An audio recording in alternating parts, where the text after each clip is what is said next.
The crown has spoken, and this time there is absolutely no walking it back. In an extraordinary sequence of events that has sent massive shockwaves through Buckingham Palace, the gated communities of Montecito, and every royal correspondence newsroom from London to Los Angeles, Princess Anne has done something the monarchy almost never does. She has drawn a line in the sand, a hard constitutional line, and that line has Lilibet's name written across it in permanent ink. Meghan Markle's world, that carefully curated empire of wellness branding, luxury candles, and lifestyle retreats, is currently in a state of absolute freefall. The royal family is no longer just watching the drama from across the Atlantic with polite concern. They are acting, and they have made it abundantly and unmistakably clear that Lilibet's future is no longer solely in her mother's hands. But here's the question you need to ask yourself right now. How far is too far when it comes to a child's public image? At what point does a mother's ambition cross into something that a 1,000-year-old monarchy simply cannot ignore? What has unfolded in just the last few weeks of 2026 is more dramatic, more legally explosive, and more emotionally raw than anything we have seen from the House of Windsor in decades. This is not just tabloid gossip. This is time-stamped, documented, and escalating by the hour. The meeting that changed everything took place on January 23, 2026. Behind the gilded, soundproof walls of Buckingham Palace, something unprecedented was happening. An emergency session, not a routine briefing, not a ceremonial gathering, but a full-scale crisis meeting, had been called. The people in that room told you everything you needed to know about how serious this had become. Princess Anne was chairing the session, a woman known for her no-nonsense approach and her absolute loyalty to the crown's integrity. King Charles III was present in person, appearing more somber than he had in years. Prince William and Duchess Sophie were there alongside the monarchy's principal legal advisors. But there was one detail that should stop you in your tracks. An external representative from the UK's Department for Children and Families was sitting at that table. Think about that for a moment. When child welfare officials from a government department are brought inside Buckingham Palace to discuss a family matter, you are no longer in the territory of a simple domestic dispute. You are in the territory of institutional intervention. The session lasted more than 3 hours, 3 hours of intense, high-stakes deliberation. And by all accounts, what emerged from that room was the most sweeping child protection directive the monarchy has issued in more than 20 years. Why this sudden drastic move? Because internal legal reports submitted by Prince Harry's own UK legal counsel had reached royal authorities, and they contained what insiders describe as serious alarms about the welfare of 2 children living in California, Archie and Lilibet. The very next morning, on January 24th, Clarence House released a statement. This was not a soft diplomatic piece of royal PR. It was a declaration of war. It read, in part, that the royal household expressed grave concern regarding the physical, emotional, and educational welfare of Master Archie and Lady Lilibet. They used a very specific word, commodify. They condemned any attempt to commodify the siblings for financial or image-related purposes.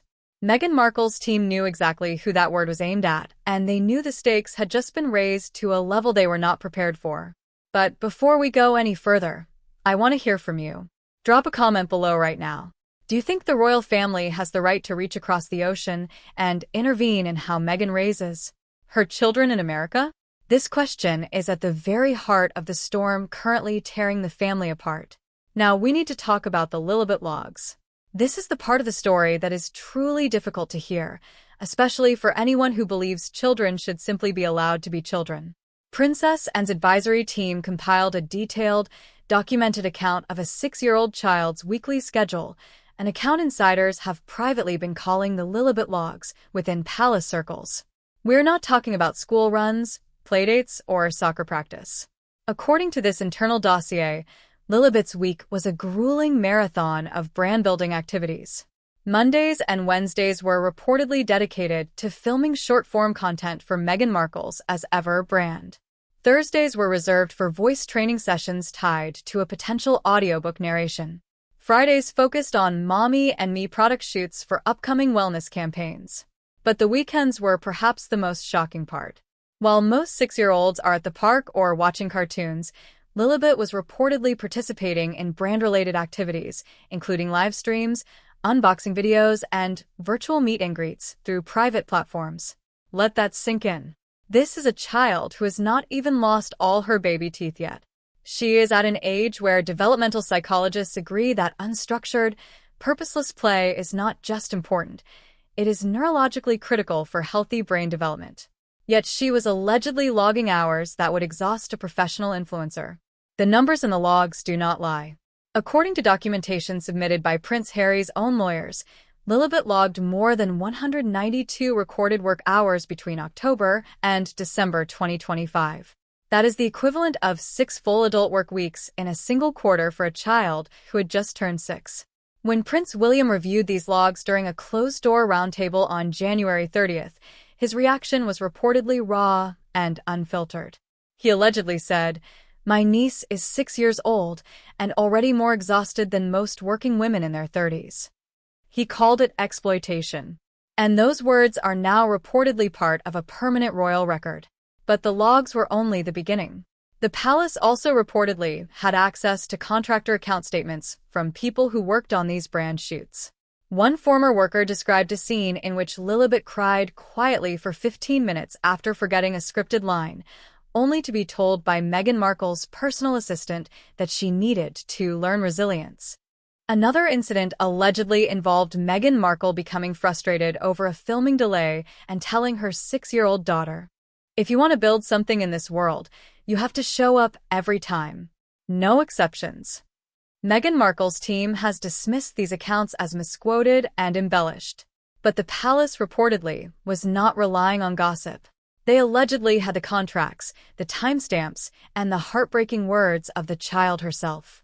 In late December 2025, a third-party child psychologist retained by Prince Harry's team reportedly held 2 confidential video sessions with Lilibet. While her statements are not legally binding in the traditional sense, what she allegedly said was described as so clear and simple that it stopped the room cold when it was read aloud at Windsor on January 13th. Lilibet reportedly told the psychologist, "I want to go where I don't have to smile every time. I want to be with Archie." A 6-year-old girl was not asking for a toy or candy. She was asking, with devastating clarity, to stop performing. She wanted to go somewhere she did not have to be a brand. And that brings us to the other child in this story, the one who has largely vanished from the public eye. Archie Harrison, now 7 years old, has become what insiders reportedly describe as the invisible prince. While his sister is allegedly featured in near-constant promotional content and brand campaigns, Archie has reportedly not appeared in any public or private royal channels for more than 14 months. This disappearance stands in direct and disturbing contrast to his sister's alleged overexposure. According to internal reports, Archie's school attendance at an elite Los Angeles elementary school has been sporadic, and teachers have reportedly noted signs of emotional withdrawal. Prince Harry's own confidential notes allegedly describe his son as exhibiting anxious responses whenever cameras or filming equipment were present. The boy had reportedly developed what could only be described as a physical aversion to being photographed. Think about that. A 7-year-old boy, the grandson of a king, had become afraid of the very thing his mother allegedly used to build her empire. During a strategy session at Kensington Palace, Duchess Sophie reportedly delivered remarks that left the room in stunned silence. She called Archie's absence a silence that screams.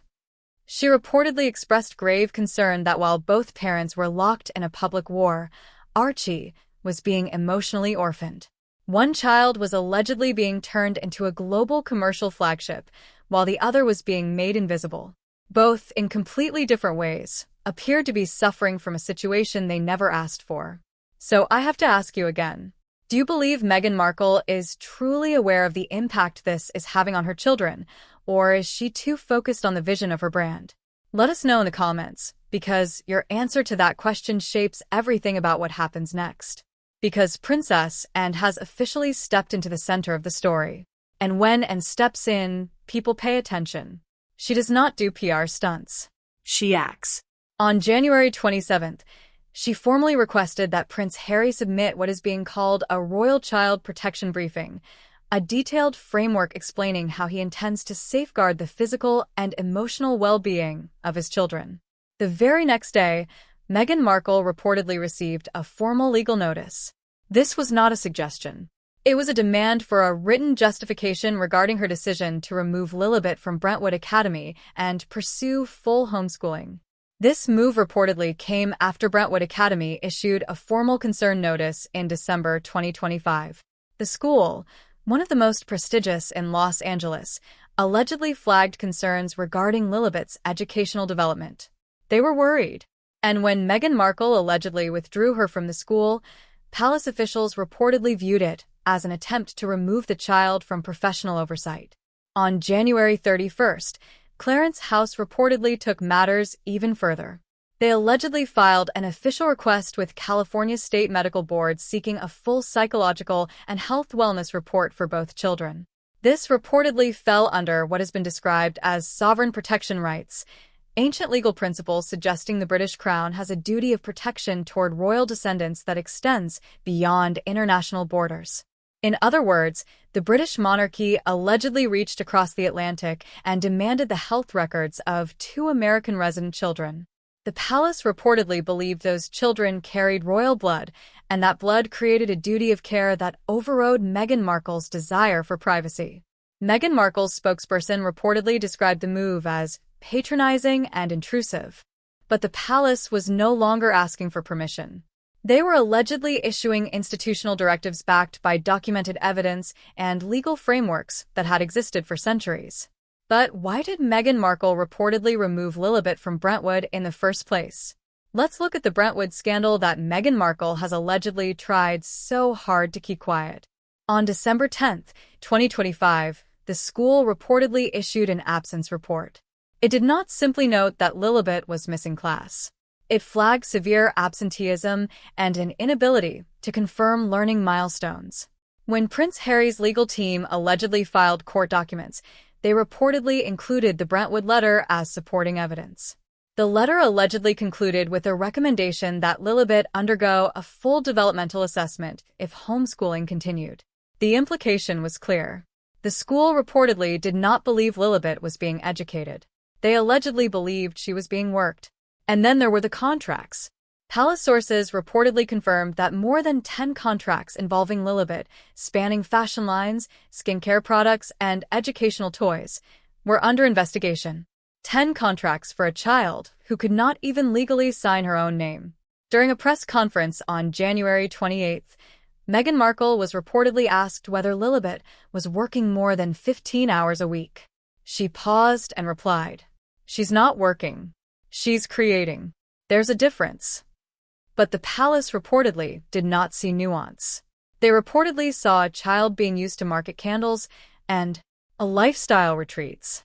Additional pressure reportedly mounted when California's Child and Family Services received an anonymous report believed to have come from a former Archwell contractor regarding atypical daily structures for a child under the age of 10. While no formal case has reportedly been opened, the department is said to be monitoring the situation with elevated interest. Now we arrive at the most seismic development of all, the move nobody saw coming. On January 2, 2026, Prince Harry reportedly filed an official custody request with the Los Angeles Superior Court. This was not a symbolic gesture. This was a formal legal action allegedly filed by a British prince in an American court without Meghan Markle's prior knowledge. Prince Harry was reportedly seeking full legal and physical custody of both children.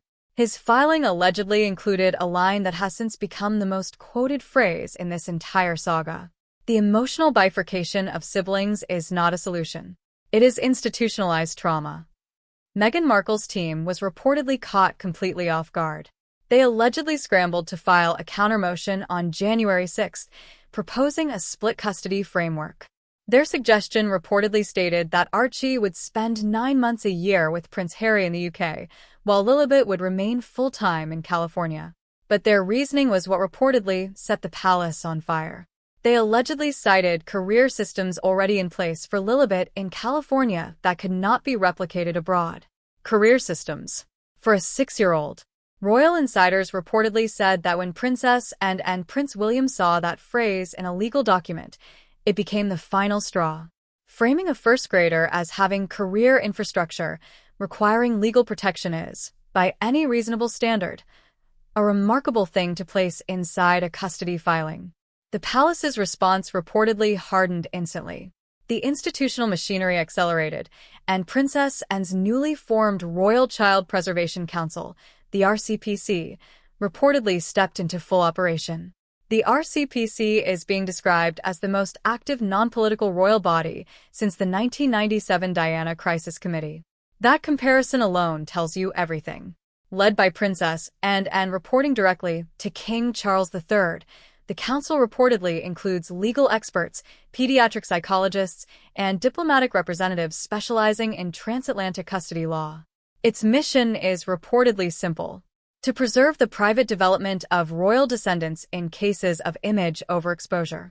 This is not a committee that will write a report and hide it in a drawer. This is reportedly a body with teeth. The council has allegedly already begun preparing a contingency strategy involving the UK Foreign Office and the British Consulate in Los Angeles. Should Meghan Markle continue resisting their inquiries, the monarchy may reportedly formally request legal cooperation with local U.S. child welfare agencies. They are even said to be discussing temporary physical oversight of the children in emergency cases. King Charles III has reportedly not signed that directive yet, but insiders claim the draft exists. One senior Crown advisor reportedly summarized the position perfectly. This isn't about reclaiming children or challenging motherhood. It's about preventing a reputational and emotional implosion. If Lilibet becomes a cautionary tale, the monarchy's moral legitimacy goes with it. Meghan Markle, however, is reportedly not going down without a fight. On January 28th, she allegedly held a virtual press conference via Zoom. She appeared composed, sitting in front of softly lit shelves with copies of her book, The Bench, strategically arranged behind her. Her message was clear: Lilibet is being empowered, not exploited. She reportedly called Prince Harry regressive and obstructive, while defending her decision to homeschool as being responsive to Lilibet's emotional intelligence. She framed herself as a visionary modern mother being misunderstood by a backward institution. But then she reportedly said something that was meant to generate sympathy, and instead generated alarm inside the palace. She spoke about her own childhood, the one-bedroom apartment, the second-hand textbooks, and described Lilibet as her second chance at getting things right. That phrase, second chance, reportedly echoed the longest in the briefing rooms at Windsor. It reframed Lilibet not as a child with her own future, but as a vessel for Meghan Markle's unfinished ambitions. As one palace insider reportedly put it, "You don't heal your own childhood by hijacking your child's future." And the branding reportedly continues. There is now word of a new trademark application. Meghan Markle is reportedly attempting to register the phrase "raised by purpose" under Lilibet's name. If filed, the palace has reportedly signaled that it may trigger a formal objection under media ethics oversight. Raised by purpose, as a commercial trademark for a 6-year-old who allegedly told a psychologist she just wants to stop smiling. It is a contrast the public is finding increasingly difficult to ignore. But in the middle of all this conflict, a quieter force has entered the fray. Princess Catherine has reportedly positioned herself as the one person who might still prevent this situation from becoming irreversible. According to insiders, Catherine has spent weeks building the framework for what is being called the Windsor Reset, a discreet, in-person family summit at Windsor Castle proposed for mid-February 2026. The planned attendees reportedly include Prince Harry, Meghan Markle, Prince William, and Princess Catherine herself acting as moderator. No press. No recordings. No lawyers. Just a conversation about 2 children. The palace has reportedly already booked a secure wing at Windsor Castle for those dates. Invitations were allegedly hand-delivered through private diplomatic couriers to Harry and Meghan's legal teams on February 2nd. Prince Harry is reportedly hopeful, but Meghan Markle's camp has not yet issued a formal response. Princess Catherine, however, reportedly has not waited for an answer. On January 29th, she allegedly sent Meghan Markle a handwritten personal letter. While the full contents have not been released, senior aides reportedly confirmed that its tone was disarmingly honest and grounded in shared motherhood. One verified excerpt reportedly read, "Whatever divides us, I believe we both want them to feel loved before they feel watched. I hope we can still agree on that." A future queen writing by hand to a woman who has publicly criticized her family and her country is not a move of weakness. It may be the most sophisticated move in this entire saga. It is reportedly an attempt to find the human being beneath the brand. But the palace is also preparing for the worst. Officials have reportedly developed what is being called Operation Veil, a dual contingency plan. Path A involves the summit succeeding, leading to a unified statement on family values and child well-being. Path B, however, is reportedly the nuclear option. If Meghan Markle refuses to attend or undermines the proceedings through a tell-all interview or another documentary, Path B would allegedly be activated. This would reportedly involve full public endorsement of Prince Harry's custody petition, along with an official clarification that Lilibet's use of royal symbols is unauthorized. But it reportedly goes even deeper.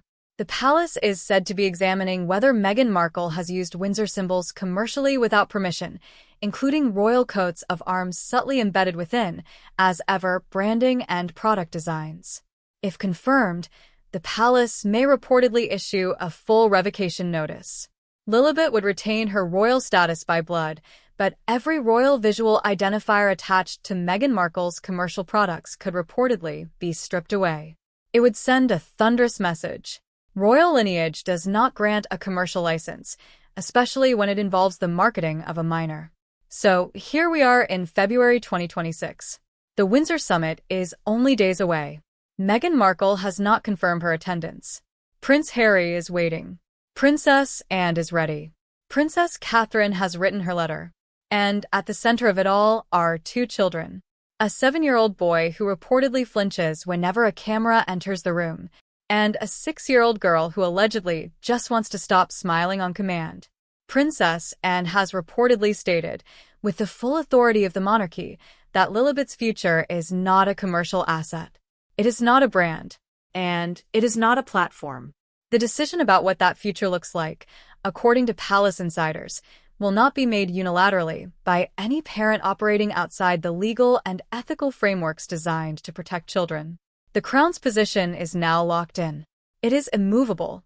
The question is no longer whether the palace will act. The question is whether Meghan Markle will engage before the palace feels forced to act in a way she may never be able to reverse. As one senior official reportedly put it, "We will not negotiate the well-being of children. We will act if no one else will."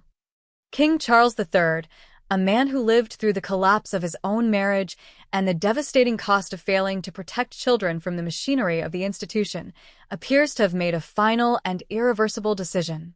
He will not let it happen again. Princess Anne reportedly said it best. "We must protect children not from ambition, but from premature purpose." And Princess Catherine expressed it in the most human way possible. "We want them to feel loved before they feel watched."